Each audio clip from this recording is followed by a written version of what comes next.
At some point, without anyone asking you, and without you really deciding, you became the strong one, the one who holds it together, the one people call when things fall apart.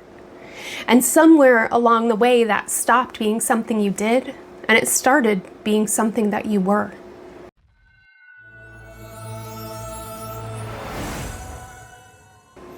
I'm Erica, and this is Emotional Presence with Erica.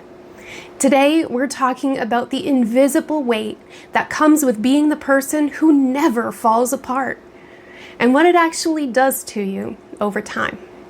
Here's what being the strong one looks like from the inside. It looks like being the person in the room who stays calm when everyone else is losing their shit.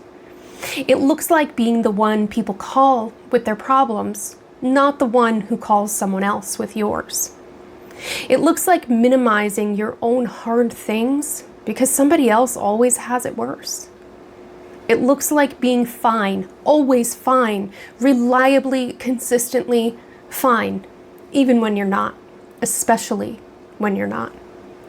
Because the strong one doesn't get to not be fine. It's not in the job description.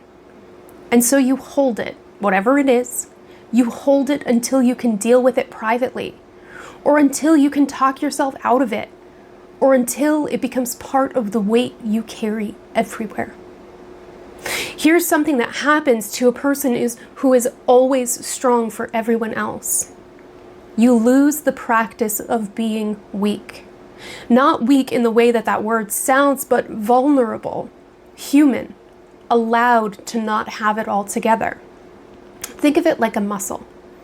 Every time you held it together when you didn't want to, you got a little stronger at not feeling it. Eventually, holding it together became automatic.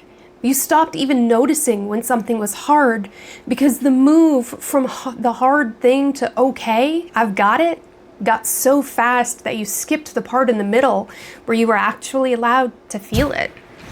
That skipped part doesn't disappear, it accumulates.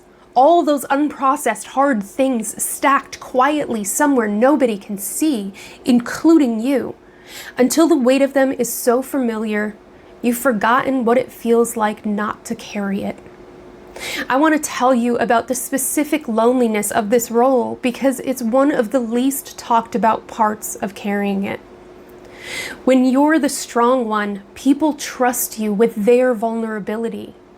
They bring you their fear, their grief, their falling apart, and that trust is real and it means something.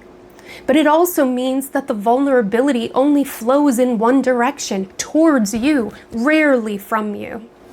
I remember the first time I realized that nobody had asked me how I was doing in months. Not really asked, not just in passing, hey, how you doing? And I couldn't remember the last time that I'd told anyone the truth about what I was carrying. Not because I didn't want to, but because I'd forgotten how. Over time, that builds a very specific kind of loneliness, being known as capable, but not known as human. Being trusted with everyone else's soft places while keeping yours carefully out of sight. Being loved for your strength while the parts of you that aren't strong quietly wonder if there's room for them anywhere. There is room for them, but you have to be willing to take up that room. And for a woman who's been the strong one for a long time, that is one of the hardest things there is. If any of that just landed somewhere real for you, that's exactly why I make these videos. For the woman who's never been asked how she's really doing. Subscribe and let this be one place where somebody finally asks you. Strength is not the absence of need. Strength is not the absence of struggle. Strength is showing up, which you have been doing for a long time. But showing up while pretending you're fine when you're not, that's not strength, it's performance. And performance is exhausting in a way real strength never is. Because real strength includes being able to say, I'm not okay right now.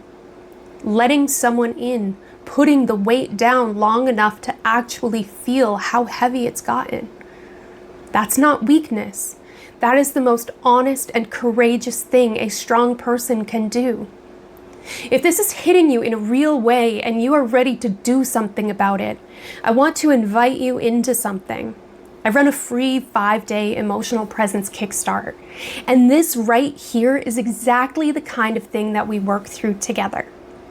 Comment challenge below and I'll reach out to you personally to make sure that it's the right fit before we get started. So here's your assignment, and it's going to feel harder than anything on your to-do list this week.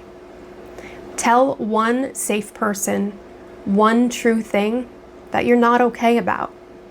Not a request for them to fix it, just the truth said out loud to someone.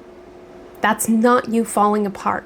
That is you finally letting another person hold one corner of what you've been carrying alone. If this is the first time that someone has told you that you don't have to carry it all alone, there's another video that you need to watch. It's about the exhausting labor of pretending you're fine when you're not, and why that performance is costing you more than you realize. It's right here. I'll see you next week.